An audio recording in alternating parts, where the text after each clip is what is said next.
Hi friends, you all are welcome on my YouTube channel my online classroom science. और आज इस video में जो चैप्टर मैं आपको एक्सप्लेन करने वाली हूँ ये है क्लास 8 का चैप्टर 8 है ये, और इसका नाम है सेल स्ट्रक्चर एंड फंक्शंस। तो इस चैप्टर को मैं आपको नोट्स की हेल्प से एक्सप्लेन करने वाली हूँ। नोट्स में से सारे इंपॉर्टेंट हेडिंग्स हैं, इंपॉर्टेंट पॉइंट्स हैं, और वर्ड्स जो हैं वो हाईलाइटेड हैं, पिक्चर भी हैं, जिससे आपको ईजिली चैप्टर समझ में आ जाएगा। साथ ही देखिए, इस तरह की और वीडियोस भी इस चैनल पे अवेलेबल हैं। आपको इस तरह की और वीडियोस मिल जाएंगी, सारे चैप्टर के नोट्स के एक्सप्लेनेशन मिल जाएंगे, प्लस आपको एग्ज़ाम टाइम पे और इससे पहले भी मैंने आपको इंपॉर्टेंट क्वेश्चंस जो हैं वो प्रोवाइड किए हुए हैं, जो आपको काफ़ी हेल्प करेंगे। तो इस तरह की वीडियोस को और देखने के लिए इस चैनल को सब्सक्राइब भी कर लीजिए और ज़्यादा से ज़्यादा इस वीडियो को शेयर भी करिए। तो चलिए स्टार्ट करते हैं। सबसे पहले है देखिए इंट्रोडक्शन। तो इंट्रोडक्शन में सबसे पहले देखिए, पहले चैप्टर का नाम समझ लीजिए। जब हम चैप्टर का नाम अच्छे से हेडिंग समझ जाते हैं ना, तो हमें ओवरऑल समझ में आ जाता है कि इस चैप्टर में बेसिकली हम क्या पढ़ने वाले हैं। और जब हमें ये चीज़ समझ में आ जाती है तो हमें ये भी पता चल जाता है कि हाँ, इस चैप्टर से किस तरह के क्वेश्चंस बनेंगे, क्या जवाब हमें उसमें देने हैं। तो चैप्टर का नाम है देखिए सेल स्ट्रक्चर एंड फंक्शंस, यानी पहले सेल को समझिए कि इस चैप्टर में हम सेल के बारे में पढ़ने वाले हैं, और साथ ही स्ट्रक्चर एंड फंक्शंस यानी किसका स्ट्रक्चर। तो सेल का स्ट्रक्चर जानेंगे कि सेल किस तरीके के दिखते हैं, और इसके बाद है फंक्शंस, यानी सेल का फंक्शन क्या है, वो क्या काम करता है। तो इंट्रो में देखिए ये सारी चीज़ें मेंशन है कि हम पूरा का पूरा कॉन्सेप्ट जो है सेल के उसके बारे में जानेंगे। हम जानेंगे जो लिविंग बींग्स हैं वो क्या कैसे बने हैं, क्या वो different different types of cell के बने हैं। साथ ही हम ये भी जानेंगे कि जो हर एक सेल है वो किस तरीके का काम करता है, कुछ काम करता है कि नहीं करता है।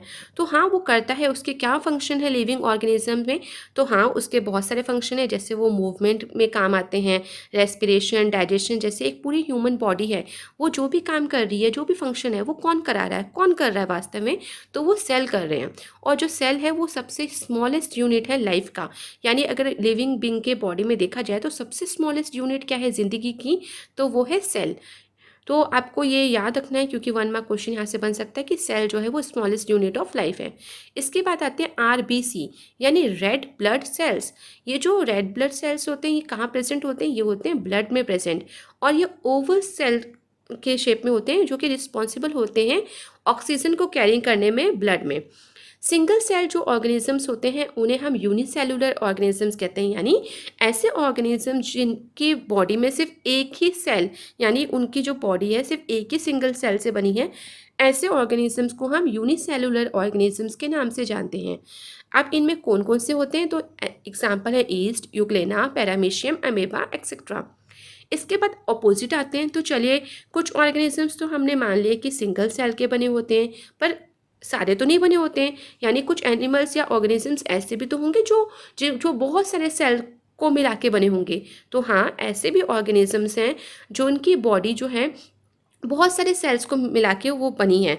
तो ऐसे ऑर्गेनिजम्स को हम मल्टी सेलुलर ऑर्गेनिजम्स बोलेंगे। मल्टी का मतलब ही होता है एक से ज़्यादा।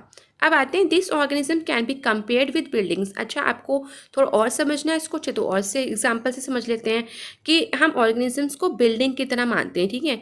तो जैसे सिंगल सेल्ड ऑर्गेनिज्म है, यानी मान लीजिए सिर्फ 1 रूम बिल्डिंग, यानी बिल्डिंग जो है उसमें सिर्फ एक ही कमरा है, तो ऐसे को बोलेंगे सिंगल सेल्ड ऑर्गेनिज्म। और एक बिल्डिंग ऐसी है जिसमें बहुत सारे रूम्स हैं, ठीक है, तो मल्टी सेलुलर ऑर्गेनिज्म यानी मल्टी स्टोरी बिल्डिंग है जिसमें बहुत सारे रूम हैं।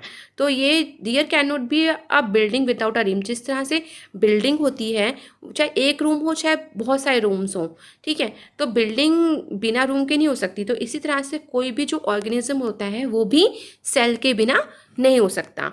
नेक्स्ट आते हैं कि सेल का इन्वेंशन किसने किया। तो सेल का इन्वेंशन रॉबर्ट हुक ने 1664 और 65 में किया, जब उन्होंने ऑब्जर्व किया स्लाइस और thin section of a bottle कॉक, जो कि प्लांट्स और ट्रीज से मिली हुई थी, बनी हुई थी। अंडर अ माइक्रोस्कोप जब उन्होंने देखा तो उसके अंदर उन्हें हनी कॉम लाइक स्ट्रक्चर दिखा, जो कि कुछ ना थोड़ा थोड़ा रिसेंबल था जैसे प्रिजन और सेल्स की तरह। इसी वजह से इन्होंने ये स्मॉल जो स्ट्रक्चर्स उन्हें दिखे, उनका नाम इन्होंने सेल रख दिया। सेल जो है स्ट्रक्चरल और फंक्शनल यूनिट है, यानी अगर बॉडी की बात करें तो सेल जो है डिफाइन कर सकते हैं हम कि अगर कोई पूछे उसको कि सेल क्या है, तो सेल जो है वो स्ट्रक्चरल एंड फंक्शनल यूनिट है लिविंग बॉडी का। सेल जो होते हैं वो लिविंग होते हैं, उनमें भी जिंदगी होती है। सम सेल जो होते हैं मल्टी सेलुलर ऑर्गेनिजम्स में अगर देखें मल्टी सेलुलर जहाँ पे बहुत सारे सेल होते हैं तो वो जैसे जिंदा होते हैं उस तरह मरते भी हैं। सेल्स आर स्ट्रक्चरल, यानी उनकी भी एक लाइफ होती है। Cells are structural units, cell जो है स्ट्रक्चरल यूनिट्स होती हैं as they form the structure of the organism. क्योंकि ये जो सेल हैं वो एक स्ट्रक्चरल यूनिट क्यों है, क्योंकि वो कहीं ना कहीं पूरे ऑर्गेनिज्म का कुछ ना कुछ स्ट्रक्चर बना रही होती हैं। Some of the basic life processes या फंक्शंस देखें जो टेक प्लेस करते हैं सेल में, जैसे कि जिससे ऑर्गेनिज्म जिंदा रहता है, जैसे कि डाइजेशन है, रेस्पिरेशन है, एक्सक्रेशन है, एक्सेट्रा। ये सारे के सारे जो काम है सेल ही करते हैं, वेदर इट इज़ चाहे वो सिंगल सेल ऑर्गेनिज्म हो या फिर मल्टी सेलुलर ऑर्गेनिज्म हो। बस फ़र्क ये है कि जहाँ पे सिंगल सेल ऑर्गेनिज्म होगा तो उसमें सारा का सारा ये जितने भी फंक्शन है वो एक ही सेल कर रहा है परफॉर्म, बट मल्टी सेलुलर में जिम्मेदारी सबको बांट दी गई है। इस तरीके से सेल जो है फंक्शनल यूनिट है, फंक्शनल मतलब काम करने वाली। शेप देख लेते हैं सेल के, तो देखिए बहुत सारे यहाँ पे शेप में मिल जाएगा, Oval, spherical, rectangular, spindle, polygonal, etcetera. ठीक है, तो एक बार आप ये देख लीजिए, पिक्चर में भी इस तरह की आपको एक्सप्लेन किया गया है। प्लस यहाँ पे कुछ एग्जाम्पल्स भी दिए गए हैं सेल के, तो इसमें से 2-3 भी आप लर्न करेंगे तो आपके लिए काफ़ी हैं एग्जाम के लिए। नेक्स्ट आते हैं साइज ऑफ सेल। तो सेल का साइज क्या होता है, तो 0.1 micrometre to a few feet as weight. Size देखें, also influence by the function of a cell which it has to be to smallest cell, 0.1 micrometre और माइक्रोन। इस तरह के देखिए माइकोप्लाज्मा गैलीसेप्टिकम और ल्यूरोनोमोनिया बैक्टीरियम, ये कुछ इस तरह के एग्जाम्पल हैं जिसमें आप देखोगे कि जो सेल का साइज़ होता है वो बहुत छोटे होता है। लार्जेस्ट सेल की बात की जाए तो ऑस्ट्रिच का जो एग होता है वो लार्जेस्ट सेल है, इतने सेंटीमीटर का मिल जाएगा। और नर्व सेल जो होता है वो लॉन्गेस्ट सेल है ह्यूमन बॉडी में, अबाउट 1 मीटर तक। स्ट्रक्चर और सेल और कंपोनेंट्स ऑफ सेल देख लेते हैं। तो ऑल द सेल्स जो होते हैं हैव 3 फंक्शनल रीजन्स, यानी हर एक सेल में 3 फंक्शनल रीजन्स होते हैं, यानी सेल के अंदर भी लेयर्स होती हैं। तो फर्स्ट जो है वो है सेल मेम्ब्रेन, और जिसे हम प्लाज्मा मेम्ब्रेन कहते हैं। सेकेंड है साइटोप्लाज्म और थर्ड है न्यूक्लियस। तो सेल मेम्ब्रेन क्या है, यानी प्लाज्मा मेम्ब्रेन और प्लाज्मेलेमा। तो ये एक फर्स्ट ऑफ ऑल याद रखना कि ये सेल की लेयर्स हैं, ठीक है। तो ये 3 हम कह सकते हो कि सेल 3 पार्ट में डिवाइडेड है। तो पहला जो है सेल मेम्ब्रेन, ये देखिए मेम्ब्रेन है यानी बाहर की लेयर है। तो ये एक प्रोटेक्टिव कवरिंग होती है बोथ एनिमल और प्लांट सेल में। It is the mechanical barrier, एक तरह से बैरियर की तरह, जैसे दीवार होती है ना, उसी तरह से ये मेम्ब्रेन एक दीवार की तरह काम करती है, एक बैरियर की तरह काम करती है, जिससे कि ये किसी चीज़ को अंदर घुसने नहीं देती और किसी चीज़ को बाहर नहीं घुसने देती, ठीक है, मतलब एक परमिशन चाहिए। इसी तरह से it is a 2 layer membrane made up of lipids and proteins, और ये जो लेयर होती है ये खुद 2 लेयर से मिलकर बनी होती है, लिपिड्स और प्रोटीन्स की। फंक्शंस क्या है इसके, तो ये शेप को जो सेल है उसको शेप देती है, साथ ही उसको प्रोवाइड करती है मैकेनिकल सपोर्ट और प्रोटेक्ट देती है इनर कंटेंट से। It checks the movement of particles in and out of the cell, इसके साथ ही ये भी ध्यान चेक करती है कि कौन सा पार्टिकल सेल के अंदर गया, कौन सा बाहर आया। नेक्स्ट आते हैं प्रोटोप्लाज्म। तो प्रोटोप्लाज्म जो होता है ये भी एक लिविंग सब्सटेंस होता है जो सेल के अंदर मौजूद होता है। एक सेल अगर उसमें प्रोटोप्लाज्म नहीं है तो वो डेड सेल की तरह ही काउंट होता है। It is lined and covered by, इसके चारों तरफ प्लाज्मा मेम्ब्रेन होती है। ये प्रोटोप्लाज्म जो है डिवाइडेड होता है साइटोप्लाज्म और न्यूक्लियस में। नेक्स्ट आते हैं सेल वॉल। तो जो प्लांट सेल होते हैं have a semi rigid non living covering होती है उनमें, जिसे हम सेल वॉल के नाम से जानते हैं। इसका फंक्शन क्या है, तो ये प्रोटेक्टिव होते हैं, its provide rigidity and stand to plant cells. Next आते हैं साइटोप्लाज्म। तो देखिए जो मटेरियल बिटवीन सेल मेम्ब्रेन और न्यूक्लियस के बीच में पाया जाता है उसे हम साइटोप्लाज्म कहते हैं। इट इज़ द लिक्विड, ये लिक्विड होता है, विस्कस यानी बहुत चिपचिपका होता है और ट्रांसलूसेंट सब्सटेंस होता है सेल का। ये प्रेजेंट होता है बिटवीन 2 मेम्ब्रेन, सेल मेम्ब्रेन और न्यूक्लियर मेम्ब्रेन के बीच में प्रेजेंट होता है। इसे भी डिवाइड किया गया है सेल ऑर्गेनेल्स में, मैट्रिक्स में और सेल इंक्लूशंस में। सेल ऑर्गेनेल्स क्या है, ये टाइनी ऑर्गन्स हैं जिसे आप इलेक्ट्रॉन माइक्रोस्कोप की सहायता से देख सकते हैं। Latin organs means instruments which perform various functions. This cell organelles जो होते हैं आर नॉट विजिबली, आप नेकेड आई से नहीं देख सकते, even by a light microscope से भी आप इन्हें नहीं देख सकते। प्लास्टिड्स क्या है, प्लास्टिड जो है वो फर्स्ट इंट्रोड्यूस किए गए थे ई हैकेल के द्वारा 1866 में। और ये जो होते हैं कहाँ प्रेजेंट होते हैं, ये प्लांट सेल में प्रेजेंट होते हैं। Depending upon colour plastids are of 3 types. और ये कलर मतलब इनमें कलर भी पाया जाता है, तो कलर प्लास्टिड्स भी होते हैं और 3 तरह के होते हैं। जैसे पहला है ल्यूकोप्लास्ट, फिर सेकंड है क्रोमोप्लास्ट और थर्ड है क्लोरोप्लास्ट। क्लोरोप्लास्ट जो होता है वो ग्रीन पिगमेंट यानी हरे कलर का इसमें पिगमेंट होता है जिसे हम क्लोरोफिल कहते हैं। और जो हरे आपने देखा होगा पौधों की पत्तियां वगैरह जो हरी रंग की होती हैं वो इस क्लोरोफिल की वजह से ही होती हैं। नेक्स्ट आते हैं cell inclusions. They are non living structures होता है साइटोप्लाज्म का, इसमें रिजर्व फूड होता है, पिगमेंट ग्रैनुल्स और क्रोमेटोफोर्स होते हैं स्किन के। नेक्स्ट है वैक्यूल्स, ये they are structures without any definite shape and size. Vacuoles क्या है? ऐसे स्ट्रक्चर जिनकी कोई डेफिनेट शेप या साइज नहीं होते। Plant cell have larger vacuoles than the animal cell. यहाँ पे आपको याद रखना है कि जो प्लांट सेल होते हैं उनमें लार्जर यानी बहुत बड़े बड़े वैक्यूल्स होते हैं, किसके कंपैरिजन में? एनिमल सेल के कंपैरिजन में। नेक्स्ट है फंक्शंस। तो इसके क्या फंक्शन है? तो दे यूजली स्टोर सॉल्ट, यानी इसमें आप यूजली देखो तो सॉल्ट स्टोर होता है, शुगर होती है, पिगमेंट्स डिजॉल्व इन वाटर, ऐसे पिगमेंट्स जो कि वाटर में डिजॉल्व हो सकते हैं वो इसमें होते हैं। दे हैव सेल सेप। इसके बाद आते हैं मैट्रिक्स। तो ये जो सब्सटेंस है इन विच द ऐसे सब्सटेंस जहाँ पे सेल ऑर्गेनेल्स जो है सस्पेंडेड होते हैं उन्हें हम मैट्रिक्स ऑफ सेल्स कहते हैं। न्यूक्लियस क्या है?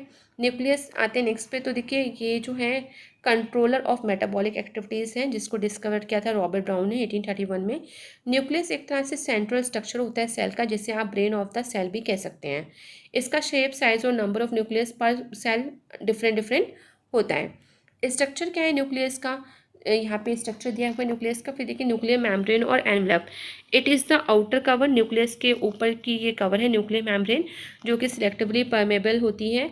It separates the nucleoplast from the nucleus with cytoplast. इसके साथ ही ये सेपरेट करती है न्यूक्लियोप्लाज्म को न्यूक्लियस के साइटोप्लाज्म से।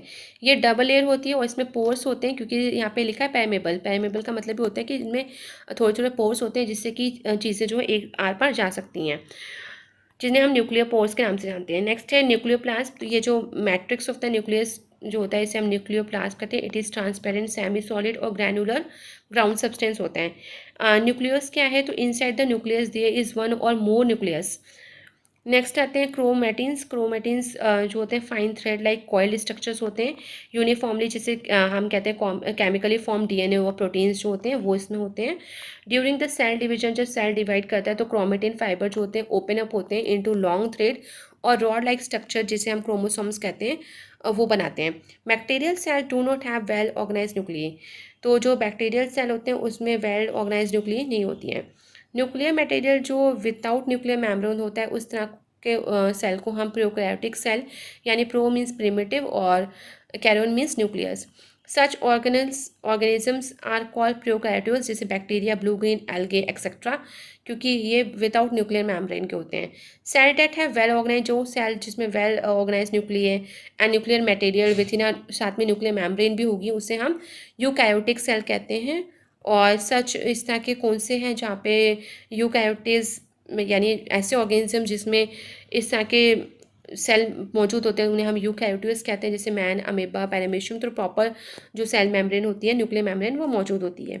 नेक्स्ट है डिफरेंस बिटवीन, क्या डिफरेंस है एनिमल सेल और प्लांट सेल के बीच में? तो देखिए animal cell do not have a cell wall, कि जो एनिमल सेल होते हैं उसके कहीं चारों तरफ सेल वॉल नहीं होती। They have plasma membranes only, उनमें से प्लाज्मा मेम्ब्रेन होती है। वैक्यूल्स जो होते हैं वो एब्सेंट होते हैं और होते भी हैं तो बहुत छोटे होते हैं। प्लास्टिड्स जो होते हैं वो इसमें एब्सेंट होते हैं, मतलब कलर वाला जो आपने पढ़ा था ना क्लोरोफिल वाला, उस टाइप के क्लोरोप्लास्ट वगैरह। This cells are usually small, ये जो सेल होते हैं वो यूजली स्मॉल होते हैं। गोल्जी बॉडीज़ जो होती हैं वो इसमें प्रेजेंट होती हैं। प्लांट सेल के थोड़ा सा अपोजिट करेंगे। प्लांट सेल में जो होती हैं सेल वॉल होती हैं, वैक्यूल्स लार्ज होते हैं, ओके पे एंटायर सेल प्लास्टिड्स प्रेजेंट होते हैं, जो कलर फैक्टर है वो प्रेजेंट होता है। ये जो सेल्स होते हैं वो बिगन इन साइज होते हैं। डेक्टोसेम्स सॉम्स होते हैं वो इसमें प्रेजेंट होते हैं। तो ये था डिफरेंस बिटवीन, और काफ़ी बार एग्जाम में पूछा जाता है तो इसको आप अच्छे से याद रखिएगा। तो आई होप ये चैप्टर आपको अच्छे से समझ में आ गया होगा। So thank you everyone.